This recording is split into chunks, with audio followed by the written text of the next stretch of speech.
Le 24 avril prochain, la France connaîtra le nom de son prochain président. Plus de 20 candidatures ont déjà été rendues publiques. Dernière en date, celle de la maire de Paris, la socialiste Anne Hidalgo, ce matin. Alors qu'à l'autre bout de l'échiquier politique, Marine Le Pen fait sa rentrée ce dimanche aussi et lance sa campagne. On en parle avec vous depuis Genève. Vous êtes le correspondant en France du quotidien suisse Le Temps. Richard Verly, bonsoir. Bonsoir à vous également. Bruno Cotresse, vous êtes politologue. Bonsoir. Merci d'être dans 64 minutes. Pour l'heure, selon les résultats des sondages, c'est un nouveau duel qui se dessine entre Emmanuel Macron et Marine Le Pen au second tour de la présidentielle. Bruno Cotresse, toujours se méfier des sondages ? En tout cas, il ne faut pas se méfier des sondages, il faut les replacer dans leur contexte. On est à 7 mois du premier tour de l'élection présidentielle. Il n'y a pas eu encore véritablement ce qu'on appelle, nous, les spécialistes, la cristallisation de l'opinion publique, c'est-à-dire il y a encore beaucoup d'incertitudes. Vous savez, si les sondages donnaient la possibilité aux Français de dire qu'ils peuvent voter pour plusieurs candidats, on verrait qu'il y a beaucoup de Français qui hésitent entre 2 noms, 3 noms parfois. Donc on voit des tendances qui sont en train de se dessiner, mais les choses ne sont pas encore figées. L'élection et la campagne présidentielle vont faire sans aucun doute bouger les choses. Et je m'attends, moi, à voir quand même dans les semaines qui arrivent des évolutions, notamment depuis aujourd'hui, où on a eu 2 entrées, enfin, on a eu une campagne les 2 entrées, les 2 femmes de ce dimanche, les 2 femmes politiques de ce dimanche, ce sont Marine Le Pen et Anne Hidalgo. À l'écoute des discours des 2 candidates, Richard Verly, est-ce qu'un thème de campagne se dégage ?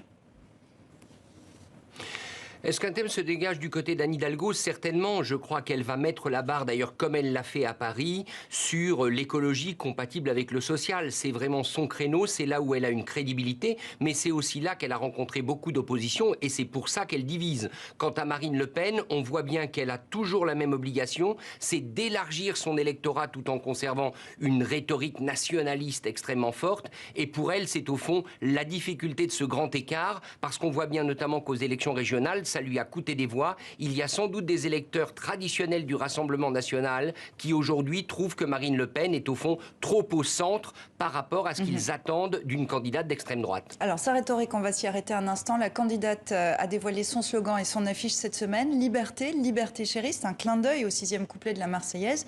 Elle a lancé sa campagne tout à l'heure, regardez.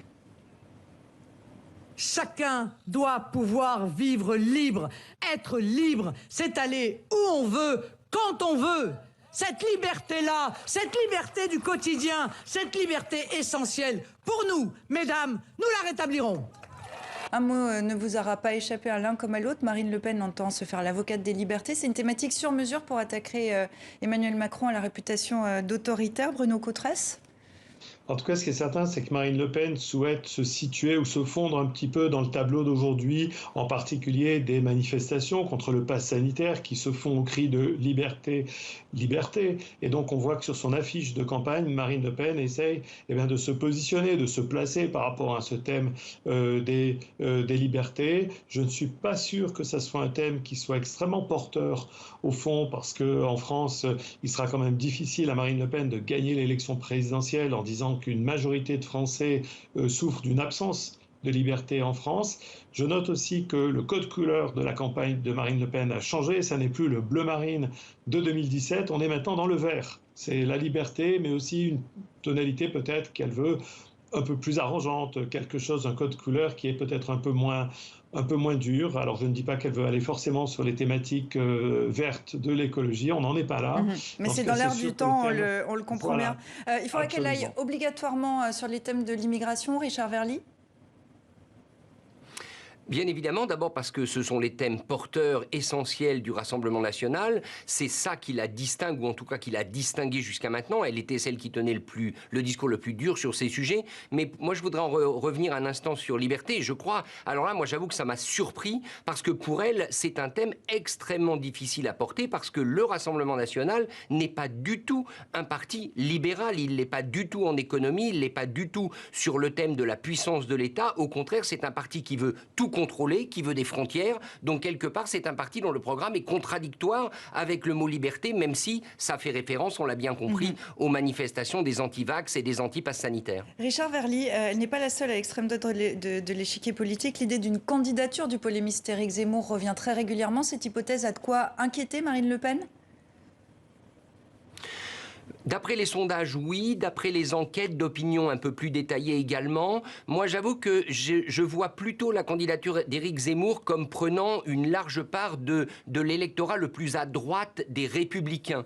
Je comprends l'inquiétude de Marine Le Pen. À mon avis, c'est surtout une inquiétude au niveau du discours. Parce que si Éric Zemmour débarque dans la campagne avec un discours qui sera évidemment très anti-islam, très anti-immigration, il va en quelque sorte lui voler la vedette, lui voler sa place principale sur ce terrain, ce qui va à nouveau l'obliger à se décentrer et donc à entretenir cette image de flou qui aujourd'hui lui coûte relativement cher. L'autre femme qui fait l'actualité politique ce dimanche en France, c'est la maire de Paris. La socialiste Anne Hidalgo a mis fin à un faux suspense. J'en appelle à toutes les Françaises et les Français qui veulent s'engager pour la France. J'en appelle à celles et ceux qui croient en nos valeurs humanistes et qui croient en notre avenir. J'en appelle à vous, citoyennes et citoyens, vous qui voulez sauver la planète, qui voulez construire une République forte et juste. Vous qui voulez une France qui redevienne un exemple parmi les nations, alors ensemble, levons-nous et avec courage, avec détermination, avec optimisme, avec générosité, ensemble, offrons un avenir à nos enfants. Vive la République et vive la France! Anne Hidalgo est une personnalité qui peut être assez clivante pour les citoyens de droite. Bruno Cotresse, est-ce qu'elle fait une entrée en campagne? Alors c'était un faux suspense, on le disait, mais est-ce que c'est réussi? Alors c'est une entrée en campagne en tout cas qui est extrêmement cohérente par rapport au thème classique d'Anne Hidalgo et par rapport à sa déclaration qu'elle avait faite le 12 juillet lorsqu'elle avait réuni ce qu'elle appelle son équipe de France, des maires, des élus régionaux, des élus locaux qui la soutiennent, et on retrouve les thèmes qui lui sont chers, qui sont ceux aussi de sa campagne pour les élections municipales à Paris, le thème de la justice sociale, le thème de l'écologie, mais aussi beaucoup le thème du ressourcement démocratique. Il y a deux mots-clés qui sont intervenus aujourd'hui beaucoup, le mot-clé de respect et tout ce qui tourne autour de l'éducation et des enfants, et c'était déjà deux thèmes qui étaient extrêmement abordés au moment de son discours du 12 juillet. Et entre les lignes, Anne Hidalgo aujourd'hui s'est clairement située contre Emmanuel Macron, qui entre les lignes était désigné comme celui qui gouverne la France à coup d'autorité, à coup de décision verticale, qui ne consulte pas, qui ne sait pas créer autour de lui l'apaisement. Et je crois qu'on va là vers un thème qui va être tout à fait central chez Anne Hidalgo, qui est le mode de décision publique et la méthode de gouverner la France. Richard Verlier, elle a ses chances? Écoutez, elle a déjà un avantage, c'est que a priori, elle sera désignée comme candidate du Parti socialiste. Ce n'est pas rien, parce que si vous regardez du côté des Républicains ou du côté des écologistes, il y a d'abord la primaire avant de pouvoir se lancer. Or, Anne Hidalgo, elle a reçu le soutien d'Olivier Faure, le premier secrétaire du Parti socialiste. Elle semble nettement favorite face à son autre principal candidat, qui est Stéphane Le Foll, le maire du Mans.